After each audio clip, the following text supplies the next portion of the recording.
through His Word, the Bible. So let's go into it, and I pray that everyone will be ready and allow their spirit to be ready to hear from God, because when we read from the Bible, I know, because every time, I don't know, it happened to me, and I'm sure it happened to so many other Christians. You may read the Word of God today, you understand it in one way, and tomorrow you hear it in another way, you understand it in a completely different way. That happens, and it's a spiritual thing. It's normal, because the Word of God is the voice of God.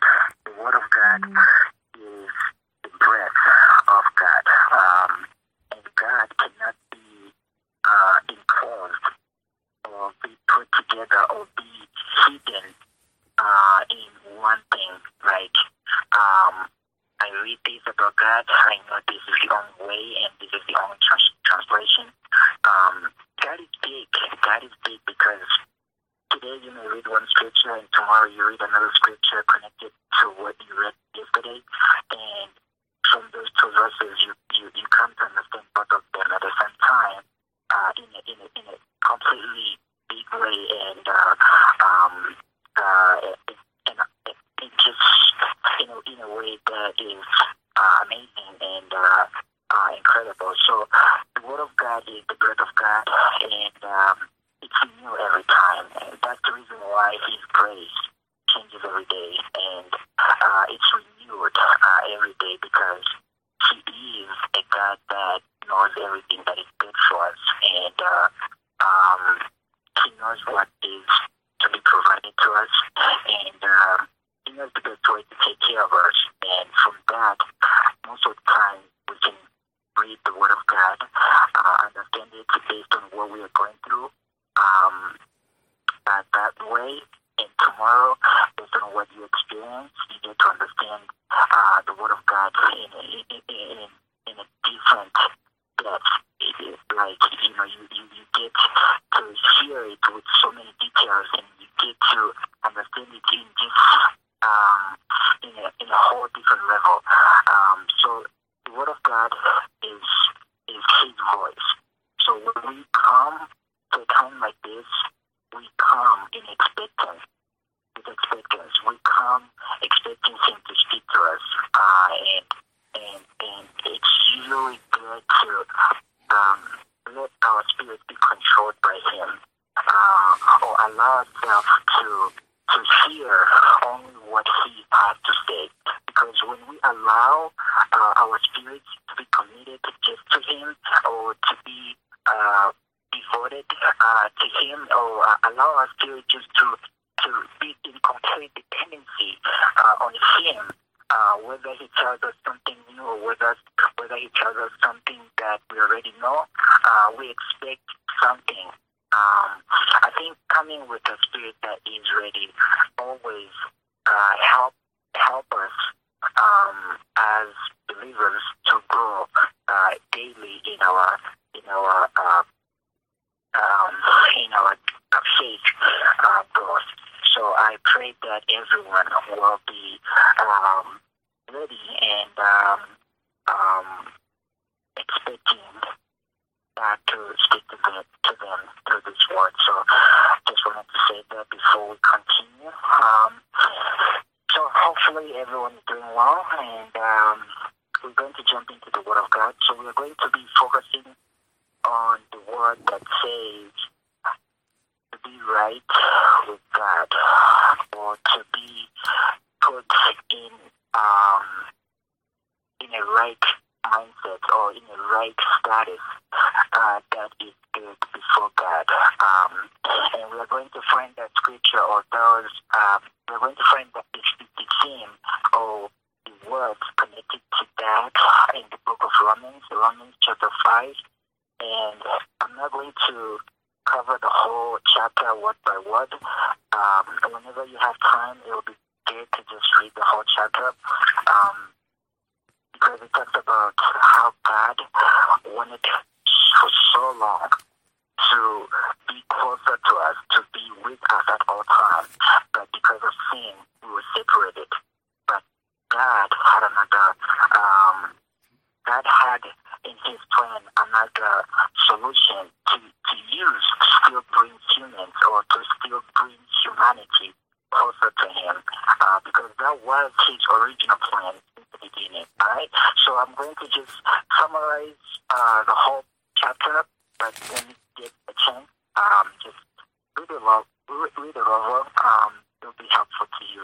It's not a long chapter. It's really short, 18 verses, actually 21 verses. So to be right with God. So just as a small historical reference, this word that is talked about here in Romans began from Genesis. In the book of Genesis, the Bible tells us that God created humans, and God created humans that He will be with them at all times. And God visited the Garden of Eden at all times. And when Adam knew that God was in the garden, he would feel Him. He would know that God is in the midst. And the Bible tells us that he conversed or he talked with God, not face to face, but one on one. God is a spirit, and no one has ever seen Him. So he spoke with God. Adam and God spoke together, verbally, in a conversation, basically. So God was that close to humans. And later on, we come to see that conversation carried on even during the time of Abraham. Abraham talked with God, and God was like a friend to Abraham. And everything that Abraham wanted to do, he asked God first, and God gave him instructions to follow. And when he followed all those instructions, everything was good. All right. So let's back up a little bit. So during the time of Adam and Eve, as we all know, they were so close with God, and God trusted Adam to the point where He gave him everything in the world to be in His control.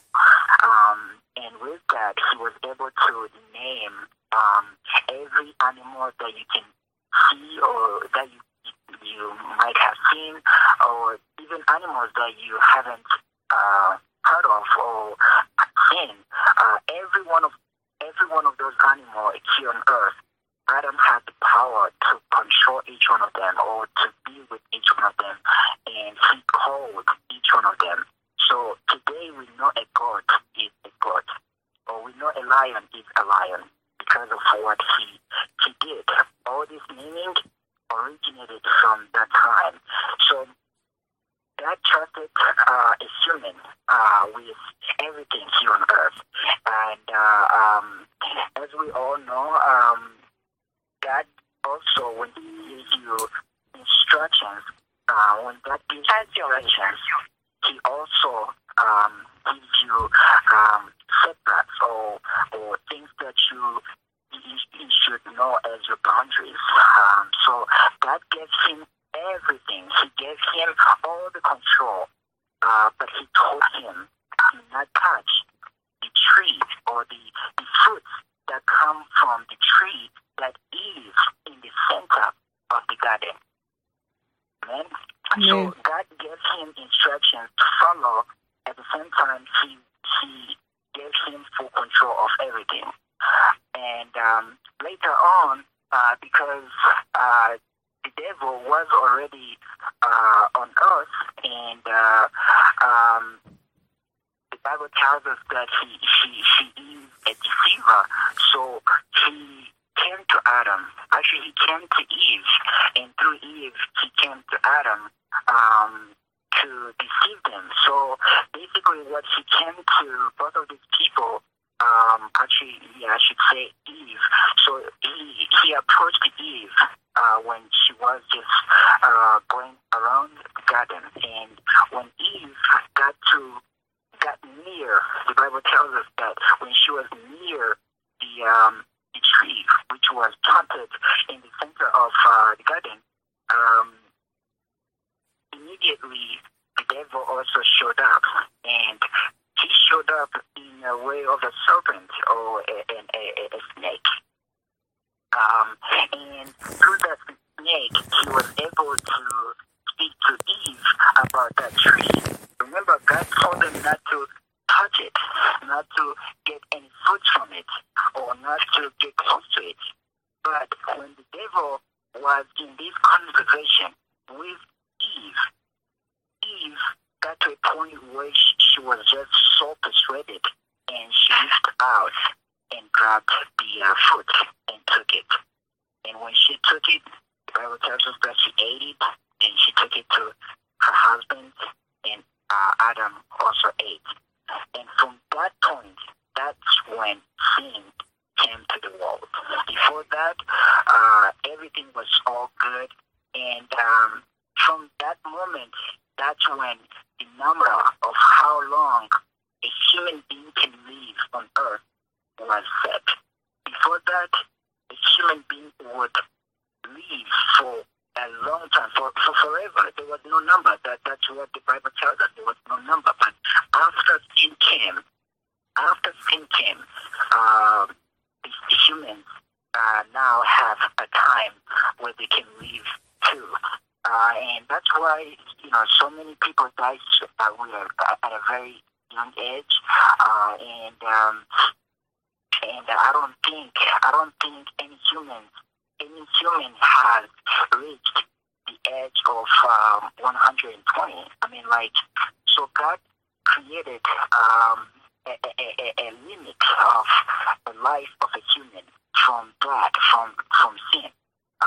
So sin comes with a lot of consequences, and sin, one of the consequences is death.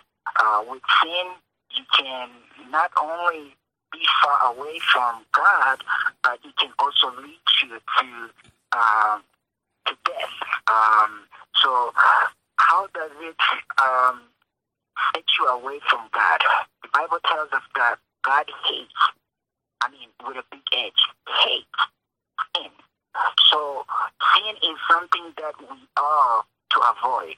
We are to set our mind to avoid it at any level as possible. So the Bible also tells us that sin came to the world through one man, which is Adam. And when sin came to the world, the Bible tells us that God left humans. God left humans because God could not live with humans anymore because they were sinful. God is holy, and God wants to be with people that are holy. But with these scriptures that are within this chapter, Romans chapter 5, the Bible tells us that even though sin sets us apart from God, God has created a solution to draw us closer back to Him again. And the Bible also tells us that in the Old Testament, for a human being to be got back to reconciliation with God, or to be right with God again, they had to bring a sacrifice, and the sacrifice had to be a dove. If you all know what a dove is, it's one of the precious birds that is out there. It's very humble, and it's very, very white. I don't know if very, very white is a color, but if you can think of something that is just pure white, that's how a dove is. And they're in different sizes. Some are big, some are small. But a dove itself is what you had to buy and bring it to the priest. And that priest would kill it and put it on a banner or an altar and be burned. So when that sacrifice was being burned, the smoke going to heaven was a symbol of God has forgiven you. God has forgiven you, has accepted you, your sacrifice. And there's also different references that, you had to do it in a specific way. And the way the smoke waved going to heaven, your smoke, basically your sacrifice, the smoke that came from your sacrifice had to go straight in a way to symbolize that you had been forgiven. So there were so many rules, there were so many steps that you had to accomplish in order to be forgiven, in order to be brought back to peace with God, or to be reconciled with God. Because when you have sinned, you are far away from God. To be brought back near God, or to be brought back closer to God, you have to bring this sacrifice. And with that sacrifice, there were so many other criteria that your sacrifice had to fall under in order for you to be completely forgiven. But in the New Testament, the Bible tells us that God, who is so loving, who is so caring, who loves us so much, has brought to us another gift, a gift that is free, a gift that is that can be accessed or can be achieved or be received by anyone who asks for it. And that gift is the blood of Jesus Christ. Basically, the Bible tells us that through one man, sin came to the world. And through another man, all human beings were brought to righteousness with God. And that one man who has brought us to righteousness is Jesus Christ. Basically, Jesus obeying God to come here on earth to die for us and to give us another opportunity to be closer to God has been one of the best, actually the best gift that God has given us. And it's free to each one of us. It's free to everyone who wants to receive it and anyone who wants to take it. The Bible tells us that for a long time we were enemies. And if you have an enemy, you do not like your enemy. You will hate your enemy. You will basically try by all means to stay away from your enemy, because the more you get close to your enemy, the more they will create different plans to kill you, because an enemy, all that they have in their mind is to kill you. They are your enemy. They are the people that hate you. So we were once, and for a long, long time, we were God's enemy. But with this precious gift that with this precious gift, which is Jesus Christ, that God brought to us, we are now God's friends. We are now God's friends. We are now people that God can call us as friends.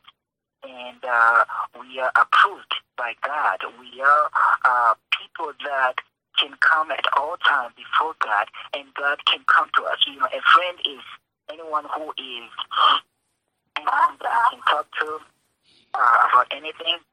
A friend is someone that you can talk to about anything.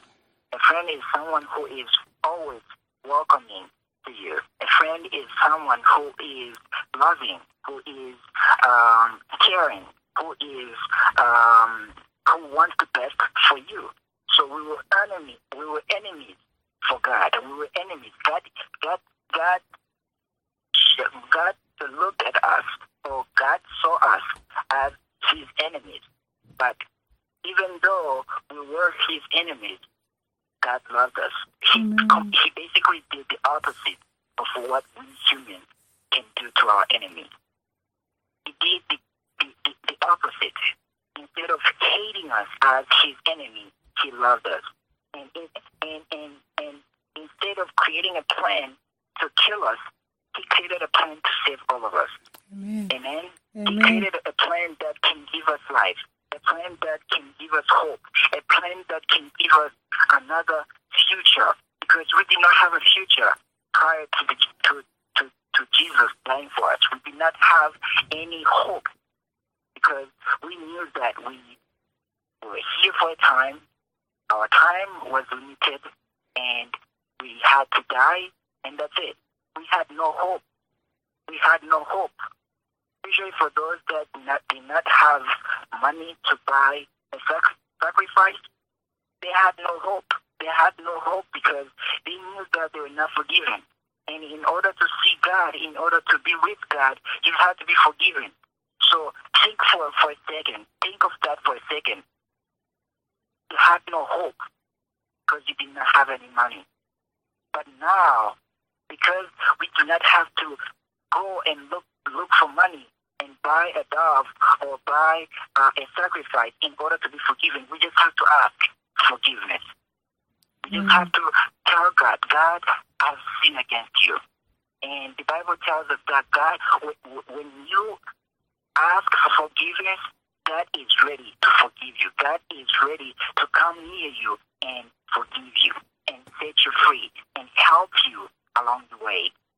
Because when you sin, remember, in many miracles that Jesus did, he did a miracle, but he also gave an instruction. Sin no more. Sin brings us guilt. Sin brings us diseases. Sin brings us death. And sin, with anything connected to sin, you will see it leading to death. And a lot of sicknesses that we get as human beings are basically because of sin. They are basically because of we living in a sinful world, in a place where we are surrounded with sin at all times. But take hope and know that forgiveness is available to you at all times. And you can never say that you are sinless. You can never say that I am pure. We can try to say that at all times, but the Bible will prove us wrong. It will prove us wrong because we are born. We are born. Basically, once, remember, Adam and Eve sinned against God before they had children. And the Bible tells us that everything that happened after that, the ground was cursed from sin. And the Bible tells us that everything that was born out of Adam and Eve was born in sin.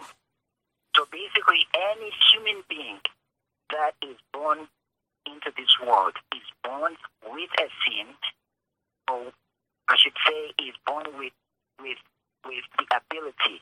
Yeah, he is born with a sin, but not in a sense to say that, okay, this child that I just gave birth to is sinful. Not in that sense. I'm saying that he's born with a sin because they have the ability, they have the inner power in themselves to sin. Let me ask you this. I think this will make sense. When you see your siblings, maybe your siblings might be 3 years old, or maybe 1 year old, or maybe 3 year old. If you have that child or that sibling, if you take them to your neighbor who has the same child with the same age, so your neighbor has a 3-year-old, you have a 3-year-old. When your son or your child or your sibling who is 3 has like a toy, and that neighbor's child not have a toy, they will do it. If you do not pay attention to what they're doing, you will see them fighting, because that child that does not have a toy will try their best to get the toy out of the hand of the other one. And when that toy is taken out of the hands of the other one will fight back. And most of the time, that's how you see children, just little kids fighting for no reason. And if you are very careless, or if you are not watching your siblings, your young siblings, when that happens, a lot of times they hurt themselves. And you see a child who is 3 years old, or a child who is 2 years old, scratched another child and created like wounds, scratches, or small wounds. And you would ask yourself, how did this happen? How did this happen? Why did that child take that toy and threw it to the other child? Why? You can ask yourself why little children fight against themselves. Final solution that you can get to, you can say, okay, they are just children. They are acting like children. They do not know what they are doing. They do not know how to not fight. No. They are born in sin. They are born with capabilities. They are born with the power to sin. So there's no way we can say that we are sinless, because we are born into this world with sin. We are born into this world with the ability to sin. We sin with our minds. We sin with our will, which is, how we act, how we carry ourselves, how we touch, what we touch. We sin in so many ways. So the only thing that we are to do, it say in the Bible, in the book, in Psalms, the Bible tells us that a heart of humility is a heart that God is pleased with. Amen. And a heart that sees themselves as nothing, as like they are worthless in a way before God. They have no pride. They have no worth before God. A heart that is humble, a heart that is not prideful, a heart that knows at all times, God, I am sinful, forgive me. A heart that understands that I have sinned, I have done something wrong, I have to ask for forgiveness. The Bible tells us that if you say that you have no sin, you have proved, you have denied that God exists. That's what the Bible tells us. So there's no way we can tell ourselves that we have no sin. We are basically lying to ourselves. The best thing to do when we sin, ask for forgiveness. Know inside yourself that you have sinned. Right. And when you acknowledge your sin, you will know how to ask for forgiveness. You will know how to go before God and kneel, asking for forgiveness. There is a reason why David was one of the most sinful person who also was used by God, whoever existed. David did so many bad things. David did so many sins. One of the sins was he took another man's wife and killed that man.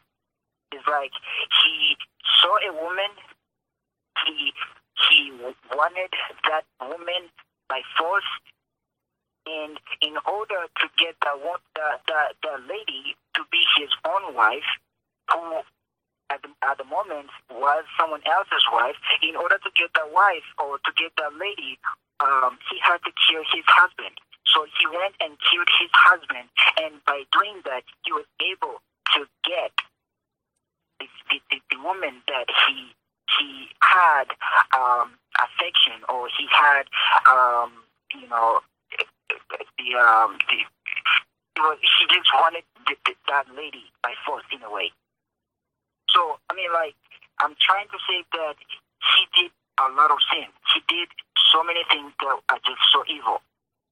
But yet, she was one of the best persons that God loved because he knew how to humble himself when he sinned against God. The whole chapter of Psalms 51 talks about how she asked for forgiveness. It's a prayer of forgiveness. It's a prayer. It's a song, but at the same time, it's a prayer that David made to God, asking God, I know I have sinned against you. God, I know I've killed that person. I know that sin. Forgive me. I know I have taken someone else's wife. Forgive me. I know I have cheated so many people. I have done so many evil. God, forgive me. He was one of the best persons. The Bible calls him that. The Bible tells us that God called him the apple of my sight. An apple is something sweet. An apple of my sight is basically a proverb telling us that God was pleased with David. An apple of my sight is basically having something that is in front of me that is pleasing, that is sweet, that is loving.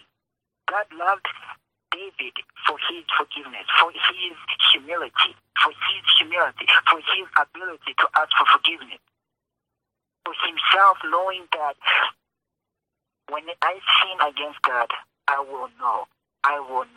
And when I know, I will ask for forgiveness. Let's humble ourselves at all times. The way we speak with our friends at school, the way we carry ourselves at school, the way we speak back to our teachers, our brothers, our parents, our leaders, people that are around us. The Bible tells us that when you are talking, talk talk knowing your limits. You cannot just say anything. You need to think before you speak. With the way we talk, with the way we act, with the way that we carry ourselves, we do sin against God in numerous times, in just many ways. One thing that we need to know is that the Bible tells us that there was a law. A law was created. If you read, okay, so I was basically giving a summary of the whole chapter, Romans chapter 5. But let me go to verse number 13. So Romans 5, verse 13. There was sin in the world before the law was given.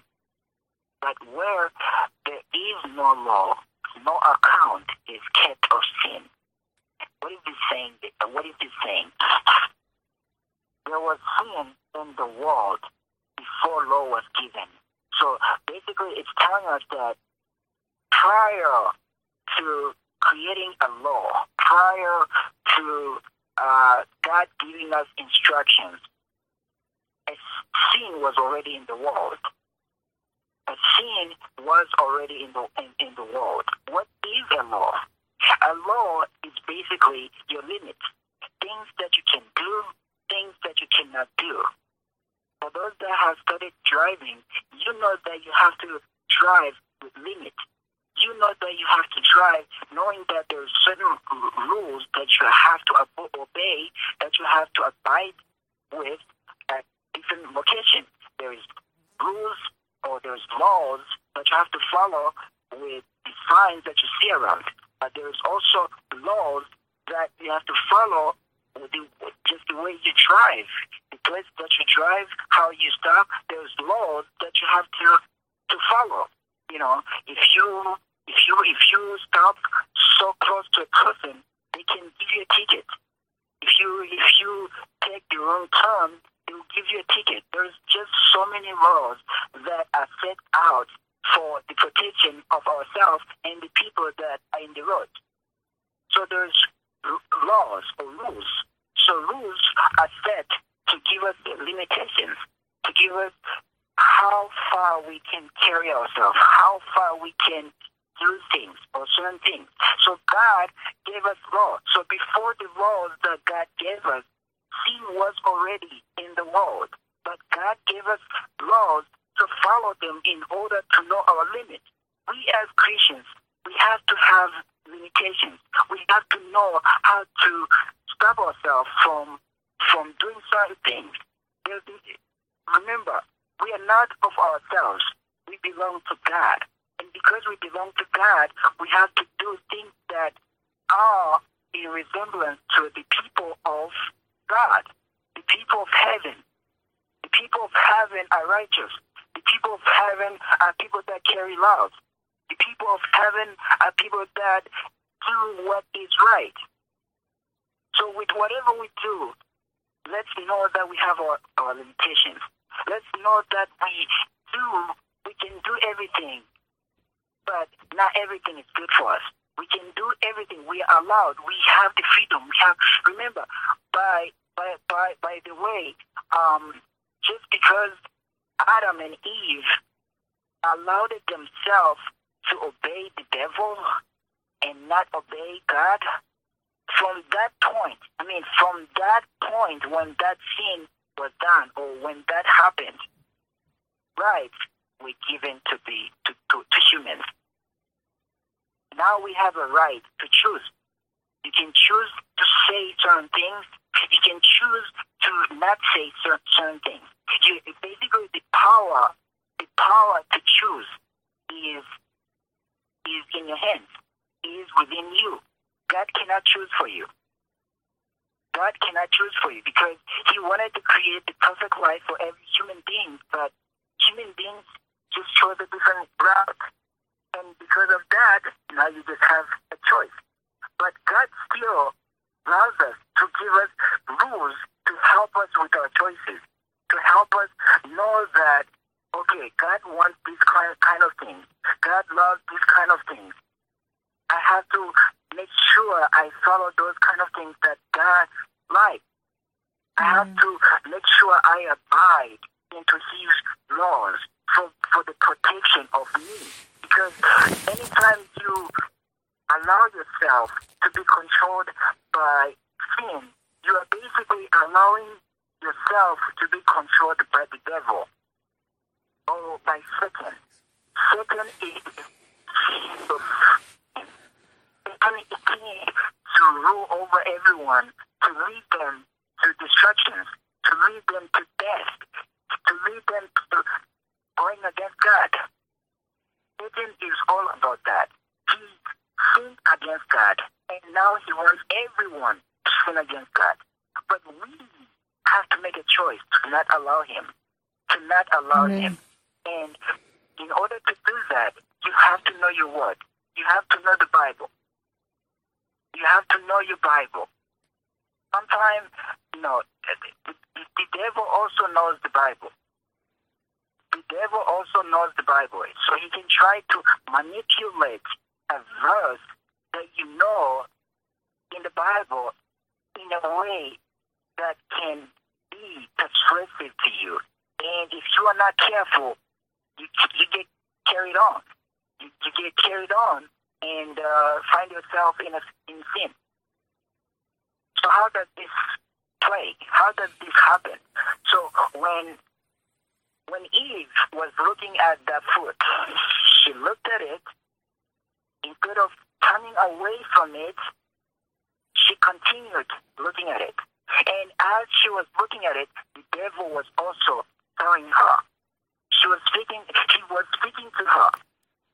And one of the things that the serpent or the devil spoke to Eve was saying that God told you not to touch or eat from the tree that is in the center of the garden because he knew. Remember, he's telling them that God told them not to eat, but he's now persuading them from so that they can turn away from believing what God told them. God told them, don't. But now he's telling them, God told you not to eat from that tree or that is in the center because he knew. Remember, he's giving him a reason. He's giving him all reason in order to make her be persuaded. So he told you not to eat from this because he knew that if you eat from this, you will become wise and become like him. Here, he's trying to play with the mind of Eve. He's trying to play with her and persuade her and bring her to his side. So he knew that you would become like God. And Eve, not knowing, God told her no. God told her instructions. God told her what not to do. She went away. She went ahead and was persuaded by the devil, reached to the apple. People say it's an apple. We do not know exactly. The Bible tells us a tree that is in the center of the garden. Some people say it was an apple tree. Some people say it was something else that produces fruit. But all we should know is the tree was fruitful. It was something that had fruit. So she reached and grabbed that fruit and ate it.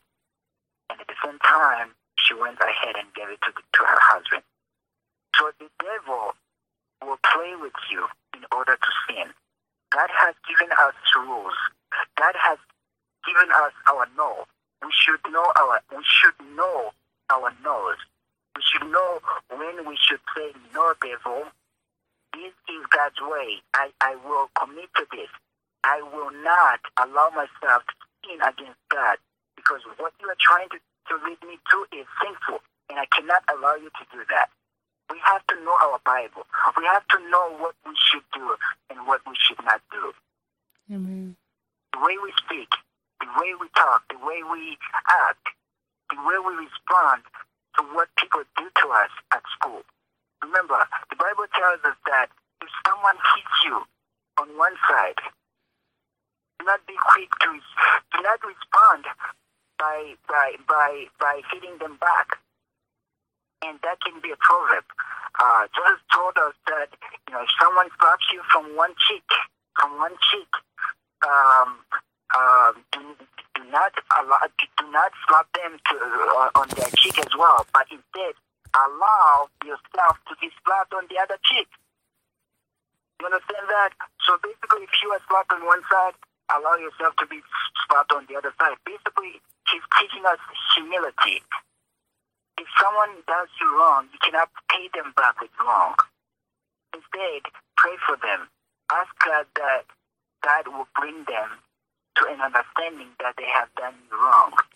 And once they pray for them, and I'm saying that pray for them, God will save them. God will help them understand that they have done you wrong. And the next thing, you will see them coming to you and asking for forgiveness. The reason why Jesus told us if someone does you wrong, do not respond them with wrong, is because a lot of times when you respond with wrong, the problem becomes worse. Instead of someone disliking you, or instead of someone not liking you, now because you responded to them with evil, now they are going to hate you. And the next thing, they are going to plan to kill you. But if you allow yourself to not respond with bad, you allow themselves to speak and understand that, okay, I've done this person wrong. You're allowing them to understand. I mean, the world is evil already. The world is evil, but it matters how we respond to the evil of the world. And remember, the Bible tells us that the battle is not of ours, but it's His. The fights are not ours. The fights are God. So if someone fights against us, we should not be the one fighting. God will be the one that will fight for you. Hallelujah. God will be the one that will fight for you. Do not respond with fight. Do not respond with fight. Instead, pray for them and ask God to strengthen you, to give you strength that you may overcome the temptation that you are going through. So, brothers and sisters, the Bible and the Word of God is to all of us. Amen. To allow ourselves to examine ourselves at all times. We know, this, the Bible tells us that we were born in sin. We need to know at all times that we are sinful people, and we need to ask for forgiveness at all times. And we need to be watchful. We need to be cautious of what we do. Be very cautious with what you see around. Be very cautious with what you do at school, at work, at wherever. Be very mindful and allow yourself not to be directed into sin, but be yourself into sin, and do not allow the devil to continue pushing you into sin, but tell him, no, I cannot allow you to do this. He plays with our psychological, he plays with our mind to lead us to know that what we know about God is wrong. And because of that, we should act against the way we know the Bible or the way we know God. But the devil is there to devour and to destroy. But be very watchful and know that even though he can come and devour or kill, I will be very watchful. When he comes, I will know. And he comes in a lot of ways. He comes mostly to deceive you and to lead you to not obey God, to not obey God. So Christ has come to the world to give us another hope. And through that hope, we are given peace. And peace that we will, and the peace is that we have confidence to know that we have another way to get connected to God. We have another way to see God. We have another opportunity to see God. The opportunity wasn't there, but through Christ, the opportunity has been made. Yeah. But remember, God's forgiveness, and God will always forgive you. God bless you all. Amen. Amen.